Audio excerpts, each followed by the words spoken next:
శ్రోతలకు క్రొవ్విడి వెంకటరాజారావు అనేక నమస్కారాలు. ఈ వారం మనం ముఖ్యంగా సుఖయోగీంద్రుడు పరీక్షిన్ మహారాజుకు చెప్పిన వివిధ నరకాలను, అందు జీవులు అనుభవించే శిక్షలను గురించి తెలుసుకుందాం. అయితే వినడానికి ముందు దయచేసి మీరంతా నా ఛానల్ని సబ్స్క్రైబ్ చేసుకోండి.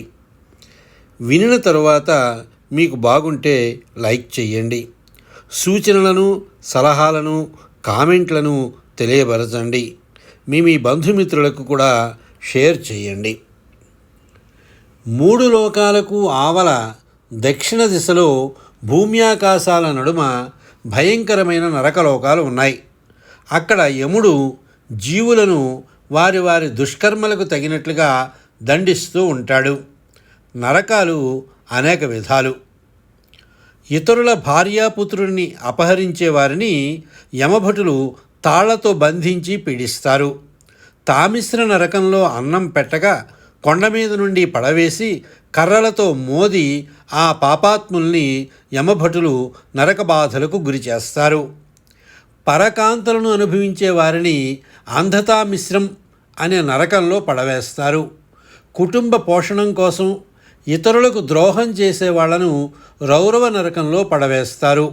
సాధువులైన పశు పక్షి మృగాదుల్ని బాధించే వ్యక్తుల్ని నల్లచారల దుప్పుల రూపం ధరించి ఆ మృగాలు హింసిస్తాయి. అవే రౌరవ మహారౌరవ నరకాలు. కడుపు నింపుకోవడం కోసం ఎలుకల్ని, వాటి కన్నాలు మూసి చంపేవారిని కుంభీపాకంలో పడవేస్తారు. తల్లిదండ్రులకు, బ్రాహ్మణులకు బాధ కలిగించిన వాళ్లకు కాలసూత్ర నరకమే గతి.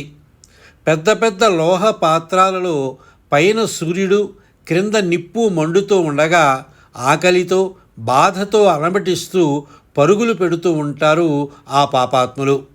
అదే కాలసూత్ర నరకం. వేద మార్గాన్ని వదిలిపెట్టి నాస్తిక మార్గాన్ని అనుసరించే వాళ్లను అసిపత్రవనం అనే నరకంలో పడవేస్తారు. అక్కడ కత్తుల వంటి ఆకులున్న చెట్ల నడుమ పరుగులు తీయిస్తారు. ఆ ఆకులు తగిలి శరీరం ముక్కలు ముక్కలుగా తెగిపోతూ ఉంటుంది. మరొకవైపు కొరడాలతో కొడుతూ ఉంటారు. దండించతగని వారిని దండించిన, బ్రాహ్మణ శ్రేష్ఠుల్ని శారీరకంగా హింసించిన అటువంటి వాళ్లకు కాలసూత్ర నరకమే గతి.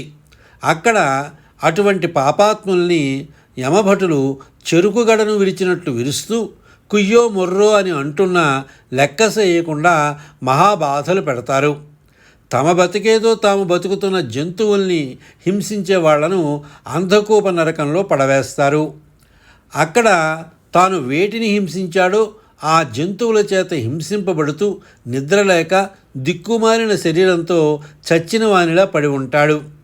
తాను కూడబెట్టిన సొమ్మును తానొక్కడే కాకిలా తినేవాడు క్రిమిభోజనం అనే నరకంలో పడతాడు. అక్కడ వాడు పురుగై పురుగులనే తినవలసి ఉంటుంది. బంగారాన్ని, రత్నాదుల్ని అపహరించిన వాడు అగ్నితప్త నరకంలో పడతాడు. యమభటులు మండుతున్న ఇనప గుళ్లను అతని శరీరం మీద విసిరి మండుతున్న ఇనప చువ్వల్ని శరీరంలో గుచ్చుతూ పీడిస్తారు. వావి వరసలు లేకుండా ప్రవర్తించిన స్త్రీ పురుషుల్ని మండే ఉక్కు స్తంభాల్ని కౌగిలించుకునేటట్లు చేస్తారు. జంతువులతో సంభోగించే వారిని వజ్రాల మేకుల బూరుగు చెట్లకు కట్టి కొడతారు. నాస్తికులకు వైతరణి నదియే గతి. ఆ నది మాంసం, ఎముకలు, చీము, నెత్తురు మొదలైన జుగుప్సాకరమైన పదార్థాలతో నిండి ఉంటుంది. నాస్తికులు దానిలో పడి మునుగుతూ తేలుతూ వాటినే తింటూ ఉంటారు. వేటగాళ్ళు పదునైన ఆయుధాలతో చీల్చబడుతూ ఉంటారు. డాబు దర్పాల కోసం యాగాలు చేసి పశుహింస చేసేవారిని అక్కడ రంపాలతో కోస్తారు.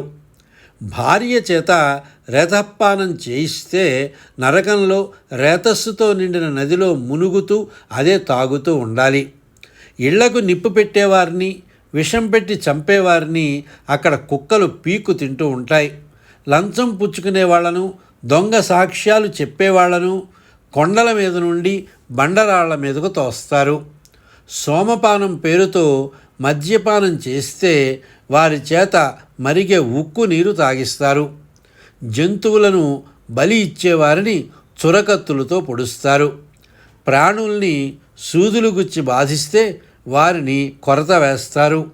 వారక్కడ ఆకలితో అలమటిస్తూ ఉంటే రాబందులు, గద్దలు వాళ్ళని పీక్కు తింటూ ఉంటాయి. అతిథుల్ని చీదరించుకునే వాళ్ళని రాబందులు ముక్కులతో పొడిచి పీక్కు తింటాయి. పిసినారుల్ని యమకింకరులు నానా బాధల పాలు చేస్తారు. పాపాత్ములకు నరకం తప్పదు, ధర్మాత్ములు స్వర్గం పొందుతారు. శుభం భూయాత్. స్వస్తి.